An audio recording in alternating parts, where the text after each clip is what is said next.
Hi, everybody. I'm Sophie Watson, and I'm here today with my colleague, Will Benton, and we're going to talk to you about why data scientists love Kubernetes. So, you know everything there is to know about us, since like all well-prepared conference audiences, you read our bios next to the abstract. So let's talk about you. Our talk is titled Why Data Scientists Love Kubernetes, but we appreciate that there's a few possible audiences for this talk. So who here is a software developer? Okay, what about anybody who manages infrastructure? Okay, and does anyone here consider themselves a data scientist or an analyst or a machine learning engineer? Less, but still good. Any other roles? Anyone want to tell me what they do?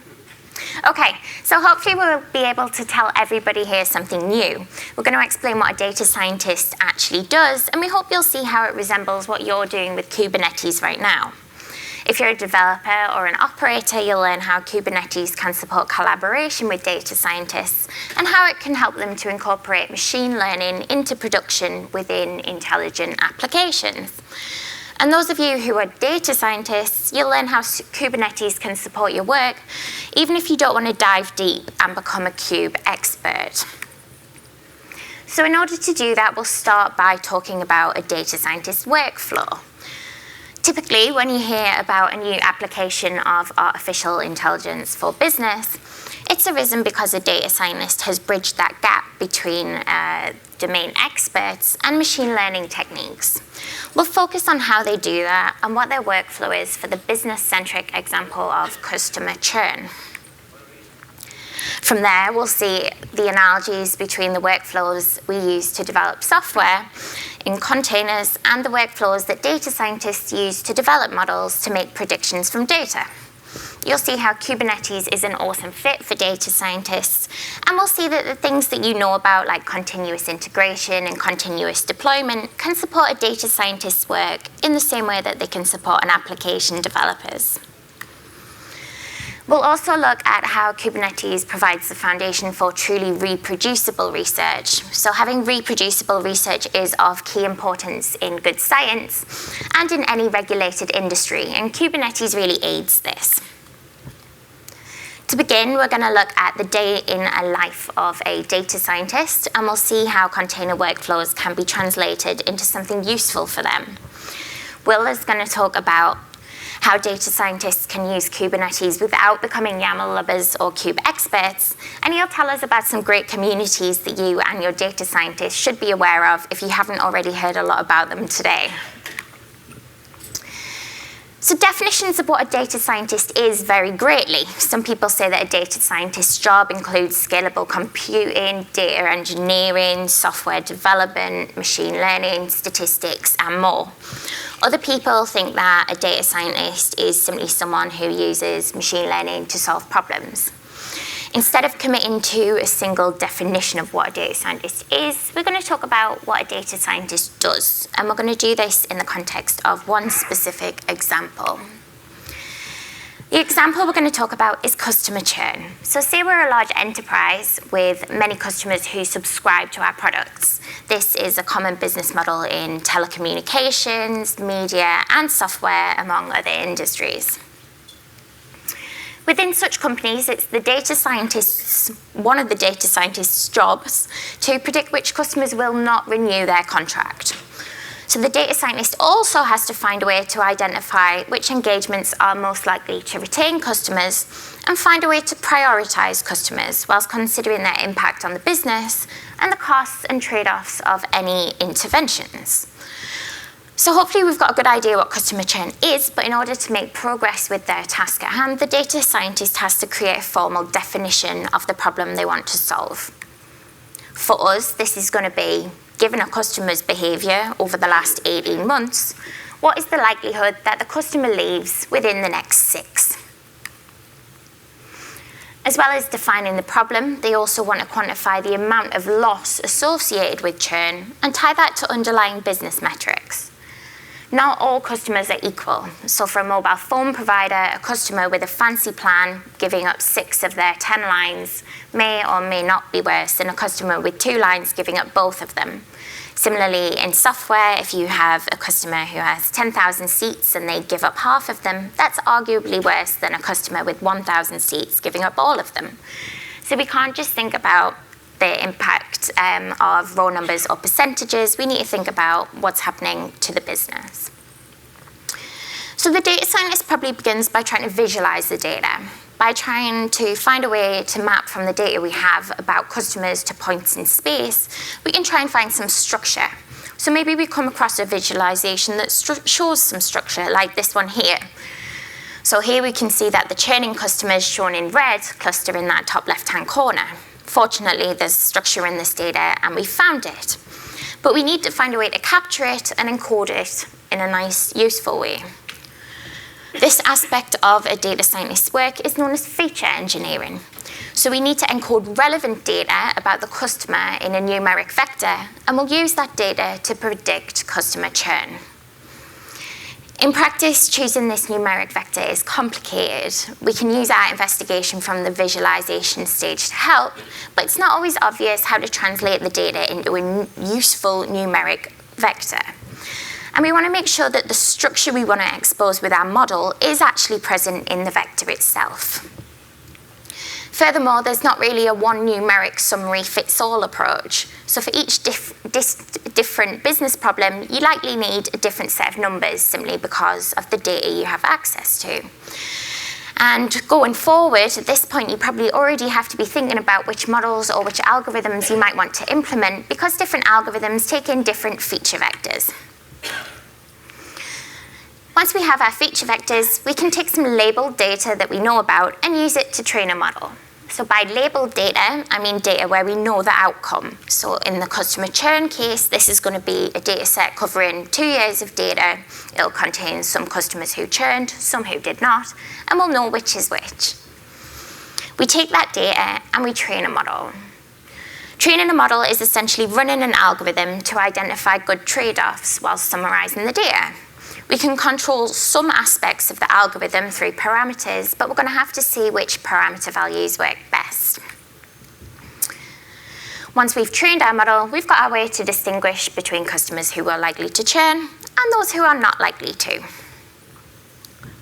So in general, you can think of training a model as allowing the model to learn the underlying structures and pattern in the data.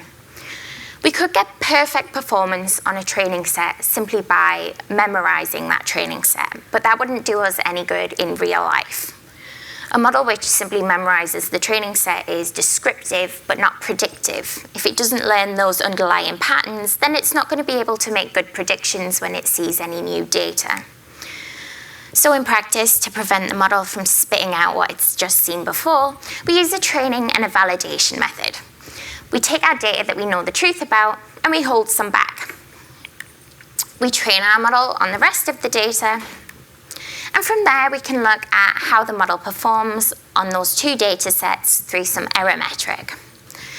So in this case we have a curve, and the area under the curve represents how well the model is performing. The bigger the area, the better.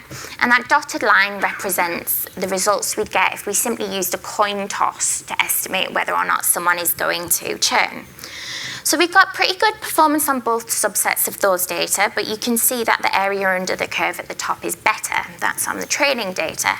So perhaps we've overfit our data a bit and we haven't truly generalized for it. So we might want to go back to the drawing board at this point and try a bit harder.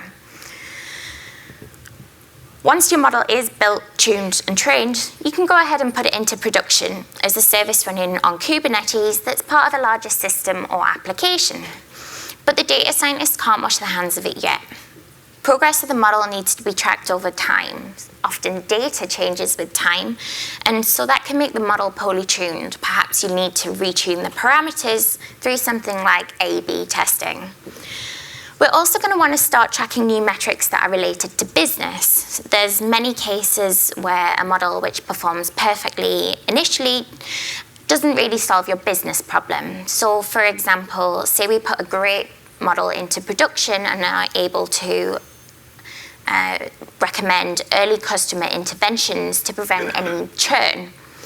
No customers churn now, and that's great, but actually your sales team was so busy preventing customers from churning that they didn't sign any new deals this year, so you didn't meet your growth targets.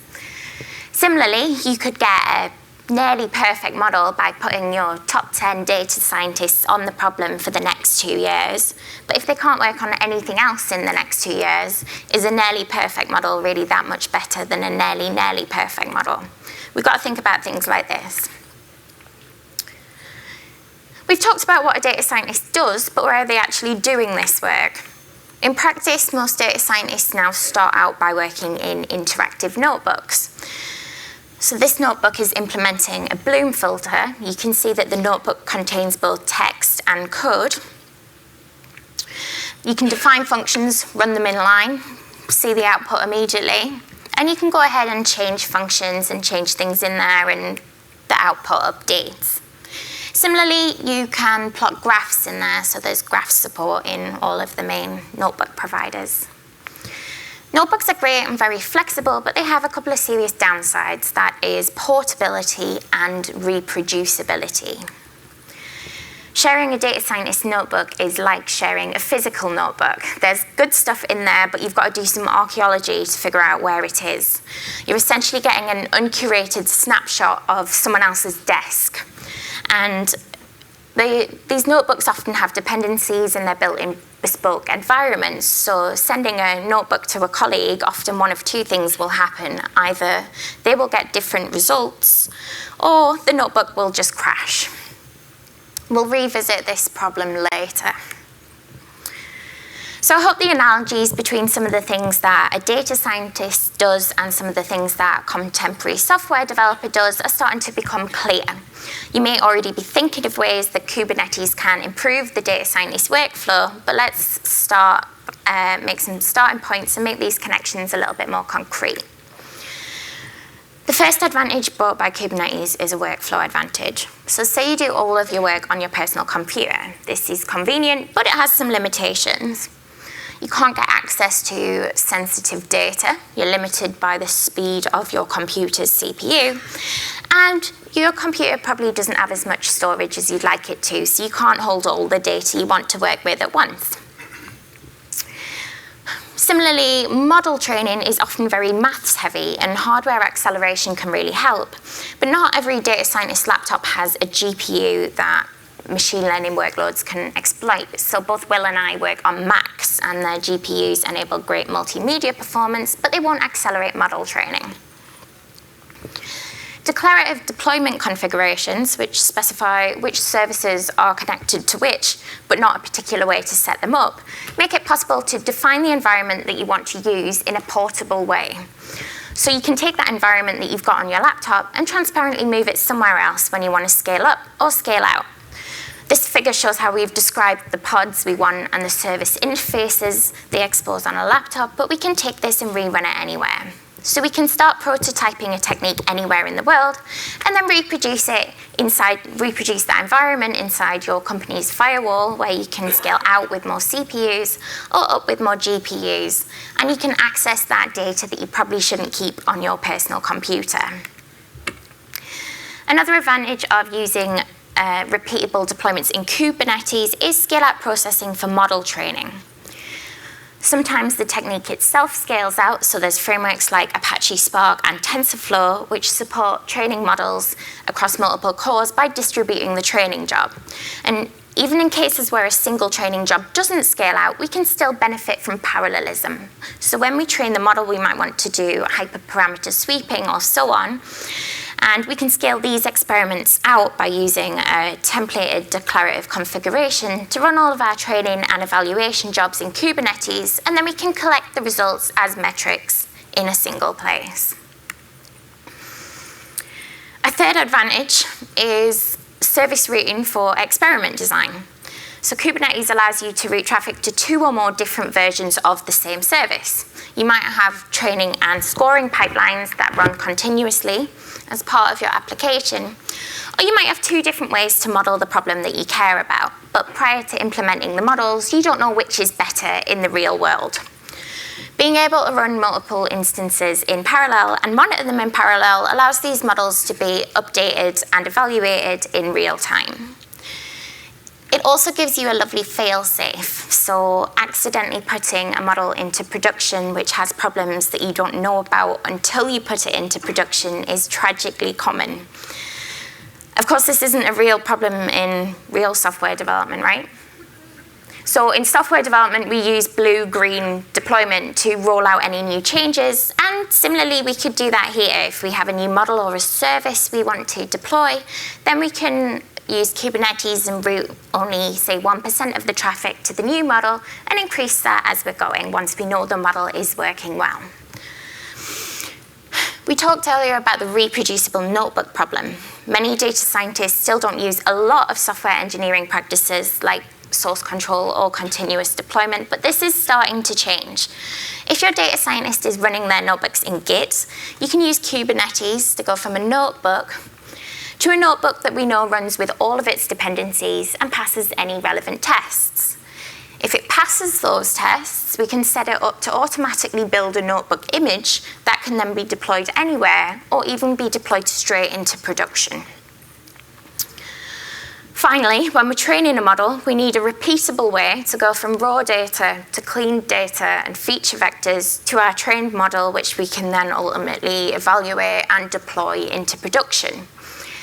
These sorts of pipelines have the same structure and requirements as the pipelines we use to build repeatable software artifacts.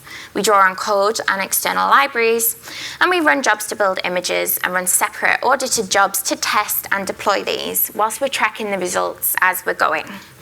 So the same orchestration capabilities that make Kubernetes great for repeatable software builds make it great for repeatable data pipelines. I hope it's becoming clearer how the data science workflow can benefit from many of these same Kubernetes features that enable our contemporary software engineering workflow. But I'm going to pass over to Will, who's going to introduce some concrete and high-level tools to make it easy for data scientists to benefit from this power. Thanks, Sophie. So I hope you're convinced that containers can work for data science workflows in the same way that containers are great for developer workflows. And you might have some ideas for concrete problems that you can apply them to. But in the rest of the talk, I'm going to show you a couple of concrete ways that data scientists can take advantage of this stuff right now and tell you where to go to learn more. So a lot of people have been excited about containers for data science for a long time. But a lot of the material you can find if you search like, how can I use containers for data science, starts with the assumption that the only thing missing from a data scientist's life is becoming a packaging expert. So I work for a company that makes money packaging open source software. I'm a sponsor on the Fedora project, and I don't want to be a packaging expert almost all of the time, right? So you go into one of these things and it says, hey, to get started using containers for data science, you need to go through all of these command line invocations, you need to go through all this metadata, and here are 3 pages of YAML that will get you going. And those details are great for people who want to dive deep into infrastructure, and a lot of data scientists are interested in really understanding how the infrastructure works, but not everyone does. And I think we can have a better story from the Kubernetes community for a data scientist if we start with thinking about high-level tools that make their lives easier, and then sort of using that as motivation to learn more about sort of the pages of YAML and command line invocations. So let's talk about a totally easy way to get started on a problem Sophie mentioned, which is that reproducible notebook problem. Remember that you want to have a notebook that's packaged up with all of its dependencies so that you're sure that someone else will get the same result that you did. mybinder.org is a hosted service sponsored by Project Jupyter. You don't need to do anything to use this other than give it a URL to a Git repository. You can also run it on-prem. Let's see how it works right now. So I'm going to go to a Git repository I have that has a Jupyter notebook in it.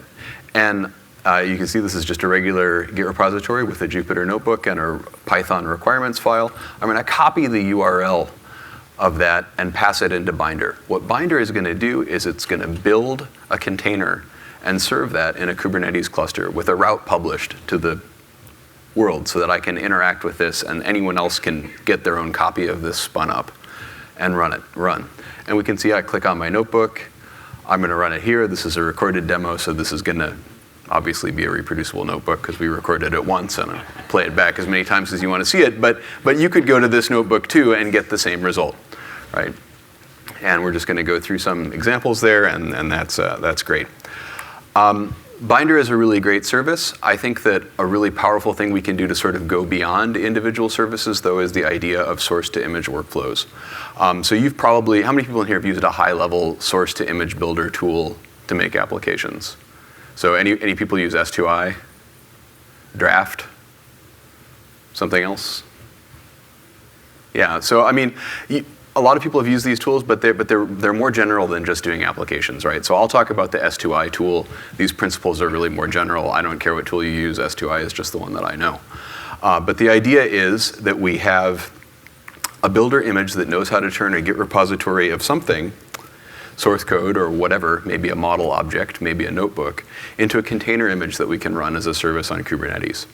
In this example, I'm going to use a builder image that my colleague Graham developed, and this is something that knows how to take a repository of notebooks and turn it into a notebook server container image. So I have a way to sort of build an image that works exactly like the Binder service that we saw earlier. And by using this, I can give this builder image to my data scientists and say, this is how you package up your notebooks in a container without becoming a packaging expert. Let's see that in action. So you can use the S2i command line tool to build images no matter what Kubernetes distribution you're using. It's just a tool that will build an image from a builder image. We tell it the builder image in the Git repo. The advantage there is that you can push that image to a container registry. To skip a step in this demo, we're just going to use a build strategy here with OpenShift to sort of see how we can publish this notebook. We're specifying an environment there. We'll watch the logs here now, and we can see that we're going to clone that Git repository. And because we want to have a reproducible environment, we're going to start by downloading most of the universe so we can actually run this Jupyter notebook somewhere else. As this goes, let's think a little bit about why having a sort of framework, this sort of source-to-image workflow, having a framework to build services is really flexible. I mean, there are a lot of things I can do to customize this without becoming a packaging expert. I mean, how many of you have taken a container recipe file and modified it without totally understanding what it does? Even if you're a packaging expert, you do this, right? So here we have this service running now. I'm going to log in, and we see that we get basically the same results we did on Binder, but I also could have pushed this image to a registry or done whatever I wanted with it, right? So that's, I think that's a really powerful thing you can do with source-to-image workflows, but they're really more general than that. Any task that involves generating a container image from source files can be implemented as a source-to-image builder. So one of the calls to action I have for you from this talk is to be creative about what kinds of things you could put in a source repository and what kinds of things you could do to those to turn them into Kubernetes services. The Selden project has a source-to-image builder that turns a serialized Python object into a model service. We can actually go further than that and say, if I have a notebook that knows how to train a model, I could turn that into a model service as well. So we'll see how a builder would do something more involved like that. I'm going to show you a source-to-image builder that operates on a notebook that trains a model. The kind of model isn't important. It's general enough to work with just about anything. But what it's going to do is it's going to load that Git repository containing the notebook that knows how to train the model.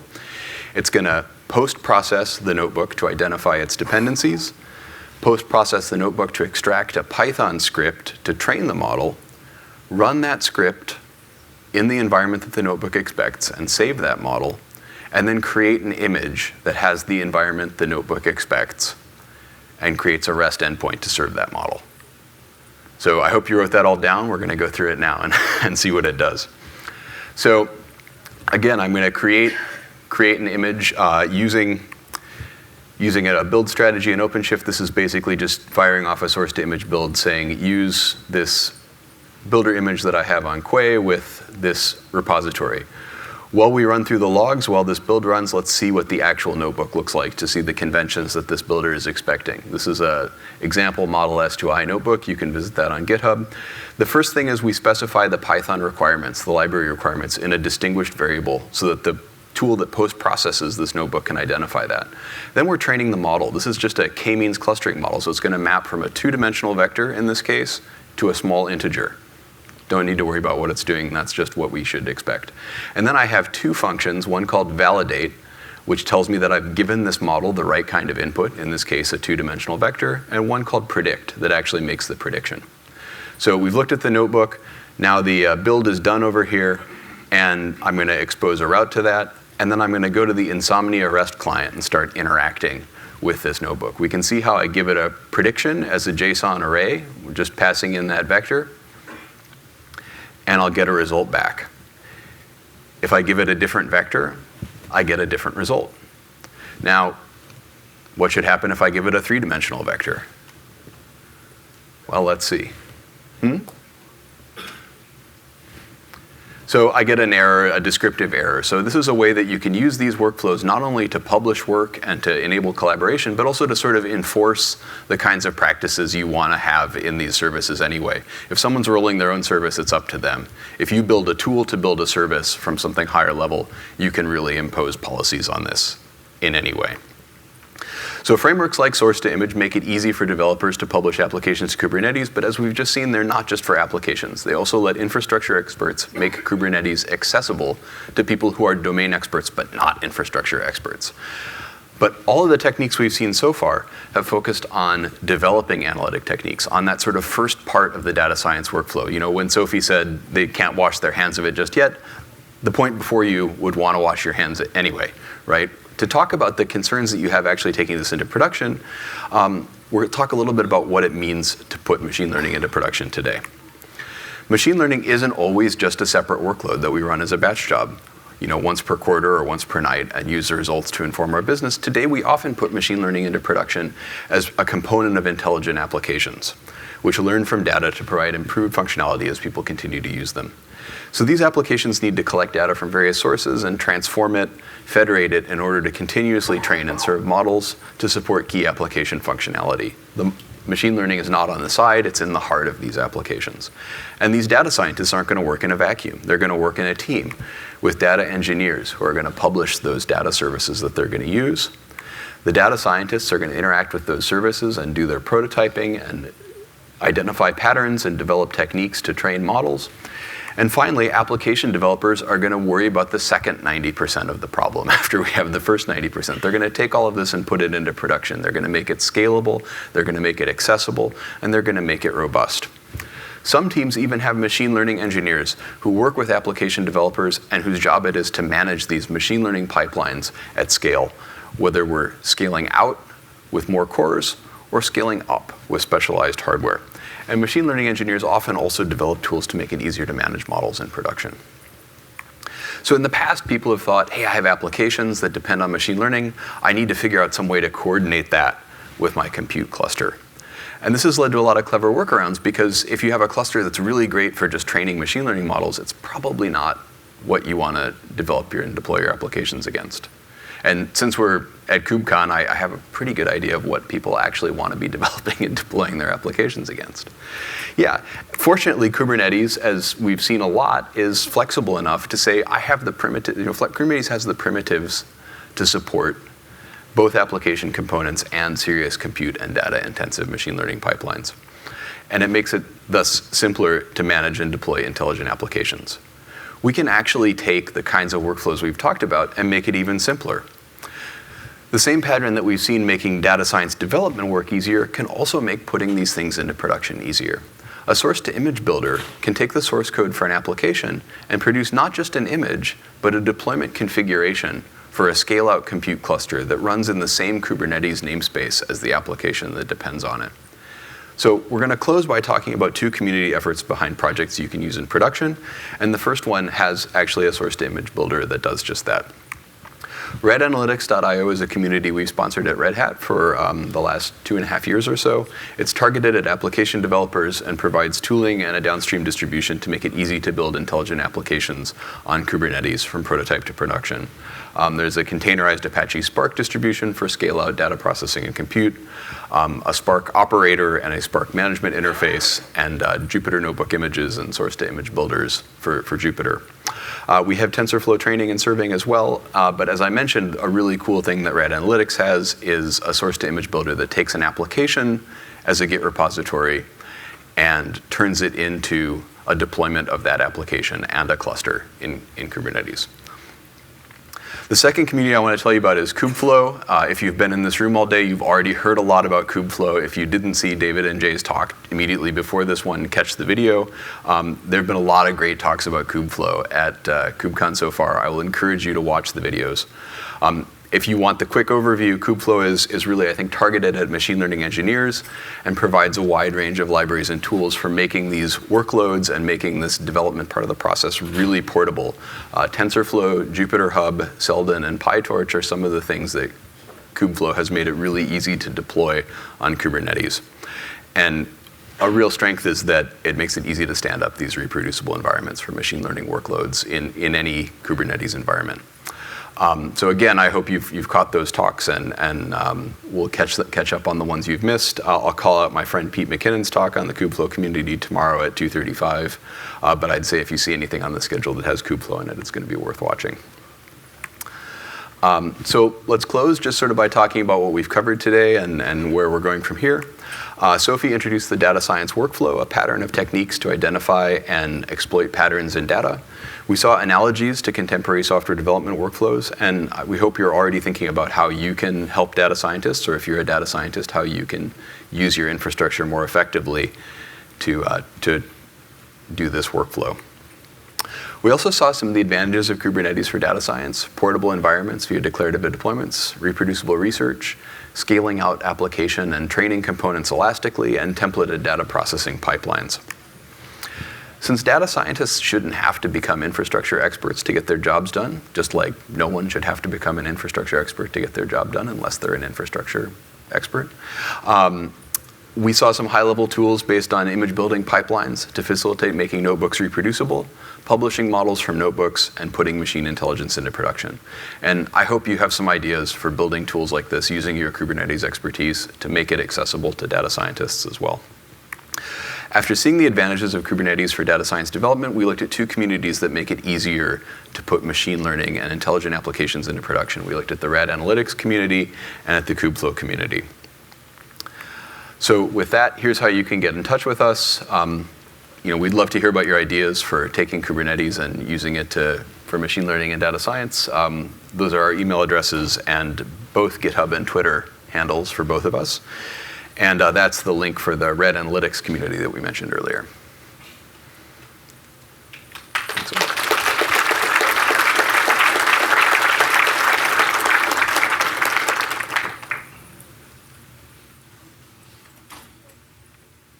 Yes? Quick question.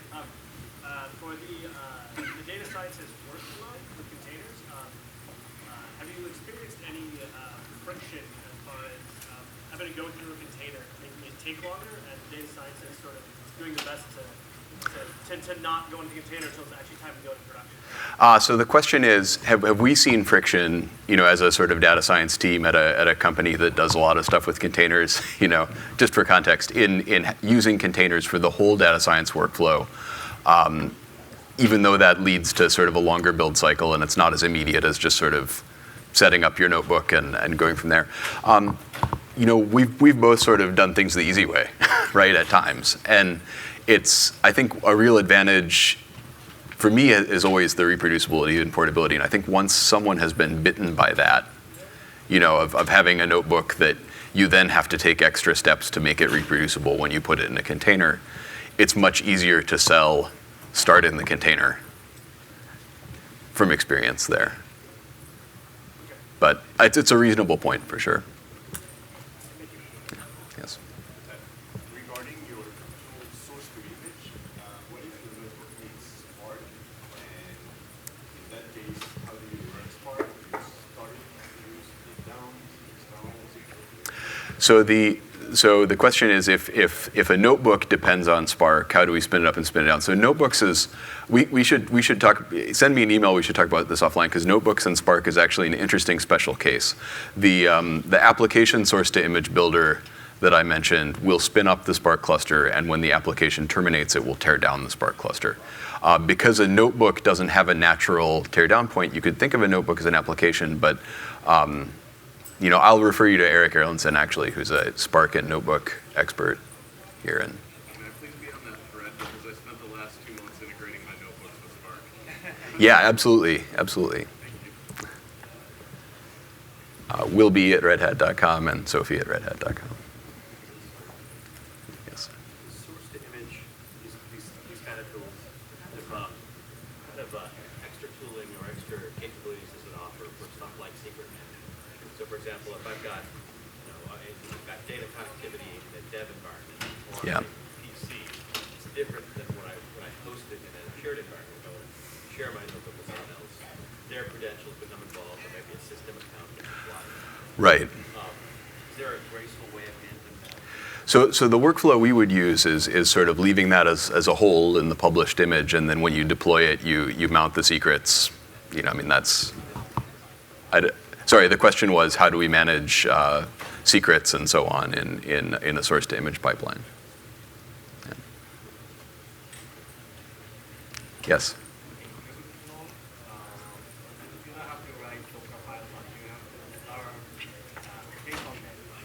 Yeah. Okay, so I'm not going to repeat the whole question, but the question is that to get started with Kubeflow, you have to interact with case on it, which not everyone is. Yeah, so that is, and I think the thing is David and Jay's talk that was immediately before this that I've recommended already.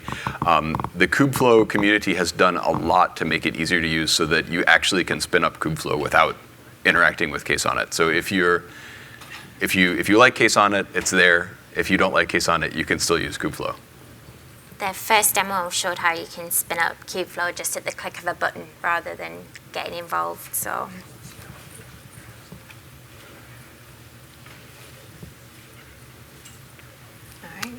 Thanks so much, everyone, for joining us for this late afternoon session. Enjoy the rest of the conference.